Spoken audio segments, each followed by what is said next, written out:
আসসালামু আলাইকুম। Good morning. আশা করি সবাই ভালো আছেন। তো সকাল সকাল বের হলাম, কারণ অনেক দূরে যেতে হবে। সেটা হচ্ছে ম্যাগের রাজ্য, সাজেক যাব। তো আমরা প্রায় 5 থেকে 7টা বাইক একসাথে যাচ্ছি, মেবি 7টা বাইক একসাথে যাচ্ছি। তো কিছু বাইক আমাদের অনেক ফার্স্টে চলে গেছে, কিছু বাইক আমাদের পিছনে আছে, কিছু বাইক আমাদের সাথে আছে। তো আমরা সবাই একসাথে যাওয়ার চেষ্টা করতেছি।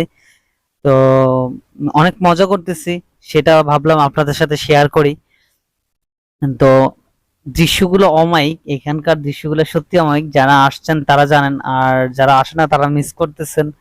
সত্যি সাজেক যাওয়ার মজাটাই আলাদা। ঠিক আছে, এই কর্নারিং গুলা অমায়িক লেভেলের। ঠিক আছে, যেটা ভাষা প্রকাশ করার মতো না। আর এখানে আসলে বুঝবেন যে আল্লাহ পাক পৃথিবীটাকে কত সুন্দর করে সাজিয়েছে। যেটা এই গ্যালাক্সিটাকে এত সুন্দর করে সাজিয়েছে আল্লাহ পাক, যেটা ভাষায় প্রকাশ করার মতো না। আর আমরা সেটাই দেখতেছি, সেটাই উপভোগ করতেছি। এই সকাল সকাল এই জায়গাটা অমায়িক লেভেলের সুন্দর। ঠিক আছে, এটা একটা মেবি খ্রিস্টানদের চার্চ মনে হয়, বা খ্রিস্টানদের মন্দির বলে। তো দেখতে দেখতে প্রায় চলে আসছি সাজেক যে চেকপোস্টের কাছাকাছি চলে আসছি। আমরা ভিডিও করে দেখাতে পারি নাই, একটু প্রবলেমের কারণে খাগড়াছড়ি ওই সাইডে ভিডিও করতে পারি নাই।